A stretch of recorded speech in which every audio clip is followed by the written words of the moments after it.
Uy, ito na. Meron daw magfa-file ng impeachment complaint laban kay Marcos. Agoy. Bago to. Meron daw magfa-file ng impeachment laban kay Marcos kasi nga, wala nang tiwala ang taong bayan sa kanya. At isa sa mga grounds ay betrayal of public trust dahil daw sa pagnanakaw sa gobyerno. Aba, maganda ito.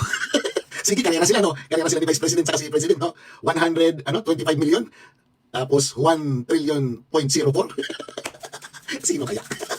Maganda ito. Alam mo yung mga politiko, pag natutunugan nila kung sino yung malakas, doon sila kakampi eh. Kasi alam nila, pag hindi makuha yung impeachment kay Vice President, tapos ang buto-buto eh. Alam mo yung kawawa dito itong mga vloggers na mga nambastos kay VP.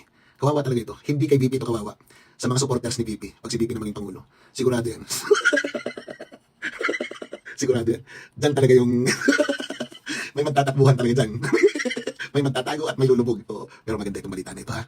May magpa-file ng impeachment complaint. Sino kaya yun? At sino kaya ang congressman na mag-i-endorse nito? Yan. Magandang abangan yan. Kasi pag nangyari yan, kahit hindi yan matuloy, isang insulto yan sa Pangulo dahil nakaupo siya, may nakalusot na isang complaint laban sa kanya. So bagay, kakumpling-kumpling naman talaga siya. Tama ng puto. Walang ginagawa o agaw tulay gang. O paano? Itong si Bayot, okay lang yan. Pag uwi dito, kupuin ko yan. May sayad ang Bayot! Na trinidor ng ina niya. Ay sus, Mandalulo. Are you really on earth? Tawang-takawa ka pa sa lagay. Mandalulo, gusto kong ipaalala sa'yo na meron naman talaga noon nag-file na ng impeachment case against kay BBM. Di ba nga sila Cardema? Ayun nga lang, DDS kasi, hangers. Isipin mo ba naman, nag-file ng verified complaint na wala ang Secretary General dahil naka-break. Di ba? Yung 19th Congress. At bakit hindi na bumalik? Ha? Salamat naman. At may nakaisip na ng ganyan. Hindi lang puro kuda at mema. Dahil kung maalala mo din, Maladululo, ha? Kung maalala mo din, ang tagal-tagal na nagsabi ng Inday Lustay nyo na meron siyang 5 articles of impeachment against BBM. Tawang-tawa ka sa lagay na yan, na meron daw di umano sabi mo, trilyon ang kay BBM na nilustay compare kay Sara na 125.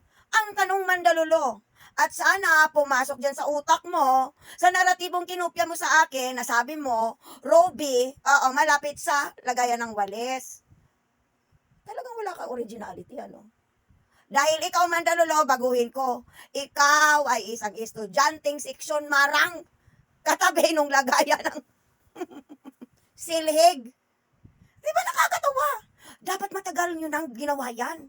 Matagal na may nakaisip na DDS na hindi lang puro magmamaisog na rally, but you have to take a move. Hindi lang yung purong, bakit hindi nyo kinasuhan ng ganyan mga kakampwet? Yung kami na nga ang nagsabi sa inyo na wag iboto si BBM dahil ganito ganyan nga, sinabi ni Digong na weak leader, ibinoto nyo pa rin. Tapos iasa nyo sa mga kakampink na kasuhan i-impeach si BBM. Bakit? Kakampink lang ba talaga ang marunong mga aso? Kayo puro kuda lang at mima. Tawang-tawa ka pa sa lagay na yan. This time, Mandalulo, patunayan nyo. Di ba matagal ko nang sinabi na ang claim ninyo noon na kaya na-impeach si Sara sa lower house dahil yung 215 yun na nagboto, di ba? Ay di umano sabi ninyo binayaran ng tagwa 150 million para pumirma sa impeachment against Sara. Bakit hindi nyo haginapin yun, papirmahin nyo? Oo, sabihin nyo, this time, rest back tayo kay BBM. Di ba? So you can all get 215 plus. So at least maliwanag na yung sinasabi ninyo that you are not filing any impeachment case against BBM because you don't have number in the lower house. Na meron lang kayo sa Senado. This time patunayan nyo. At bakit kailangan mong magtanong kung sino ang congressman na mag-i-endorso? Bakit hindi ba kaya ni Libiste? Bakit? Pag ilan na bang buwan na ngayon, malapit na mag 60 days ang suspension ni Meow Meow eh. Anong ginawa ni Pulong? Di ba? Tapos sayang-saya ka, tuwang-tuwa ka sa galak. And again, point of argument. So, kung talagang sinasabi ninyo, na talagang mas malaki ang trillion kaysa million. Ako, I am not a BBM supporter. But, tingnan nyo, nasan ang notice of disallowance ng Office of the Vice President for you to tell na meron siyang gross violation? Mandalulo, minsan, you have to use your rotten brain. That even if it's already rotten, malay mo may mai-extract pa. Sabi ko sa iyo itigil na ang pagsinghot ng alkampor o ng katol. Ang laki-laki na dahon ng anahaw, kasyang-kasya dyan sa malaki mong kaka, pero gali liit ang kautakan mo't wala pang nutrients. Sus. nagsabi-sabi na trinaydor ko si Alfred. Hindi mo naman matake ang challenge ko na isumpa mo ang isang buhay ng anak mo that yung audio na yon ay hindi siya spliced.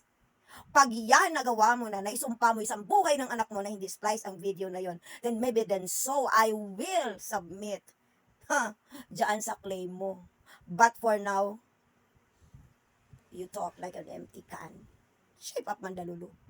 Sayang kasi yung may-ari ng pulang shoes na siya yung totoong bayot na Versa na may nanay na nakrong-krong naman pala.